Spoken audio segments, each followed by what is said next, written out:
We'll call to order the Subcommittee on Communications and Technology for our hearing on common carrier regulation of the Internet. We'll now go to Dr. Nicholas Economides, did I say that right?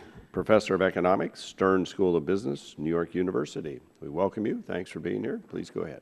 Chairman Walden, Ranking Member Issue, esteemed Congressmen and Congresswomen, ladies and gentlemen, I'm a professor of economics at the Stern School of Business of NYU, and my name is Nicholas Economides. Thank you very much for inviting me to discuss the issue of network neutrality.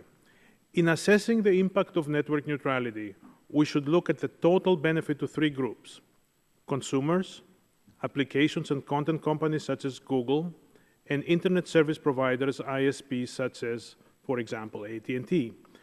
Looking at only one group would lead us to the wrong conclusions. Similarly, examining only investment is incorrect and misleading. Instead, we should look at the total benefit for all three groups. Network neutrality has created tremendous benefits for companies at the edge of the network.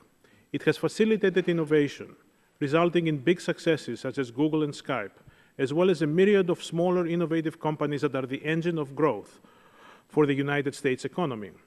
Network neutrality has contributed significantly to the fast and vigorous growth of the high technology sector in the United States. Departures from network neutrality would not be in the public interest and would create significant social welfare losses.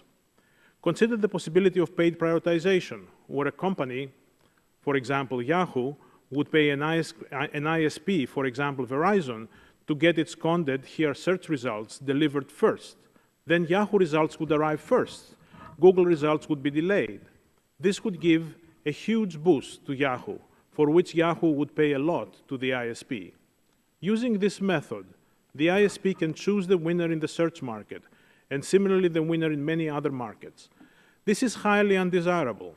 It would kill innovation, as small, new, innovative companies would be unable to pay the ISP. What we want instead is a level playing field for competition, and network neutrality guarantees that. I want to focus now on the investment issue. It has been proposed that ISPs invested less in the first 2 quarters of 2015 because of the new regulatory rule. I believe this proposition is incorrect. Why? First, economic models are divided on whether an ISP will invest more or less under network neutrality. The models do not tell us that the ISP will invest less under network neutrality.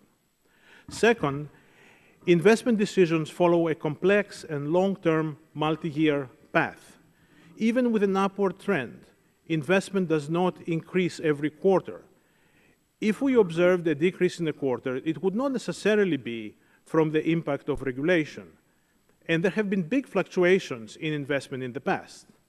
In particular, in quarters 1 and 2 of 2015, almost all the change in investment came from the investment of a single company, AT&T.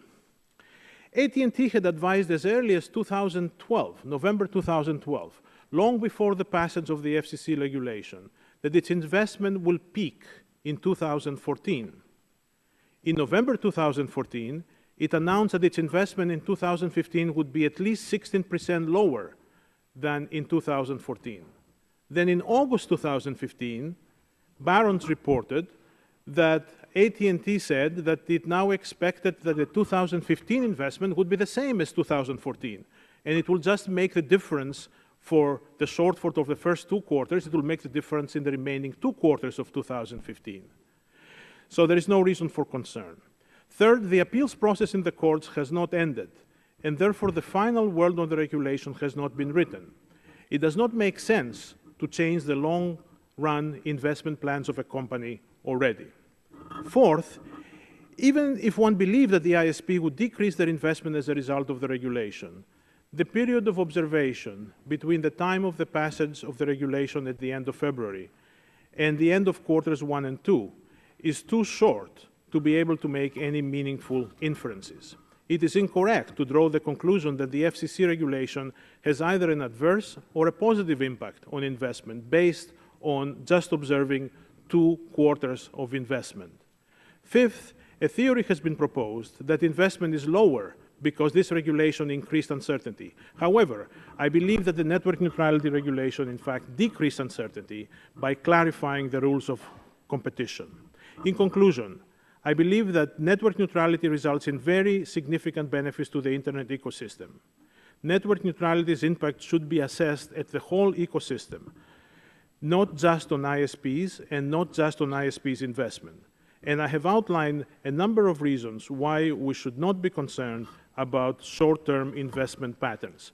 It seems very unlikely that these investment patterns are the effects of the net neutrality rule. Thank you. Thank you, Doctor. We appreciate your testimony and your learned comments.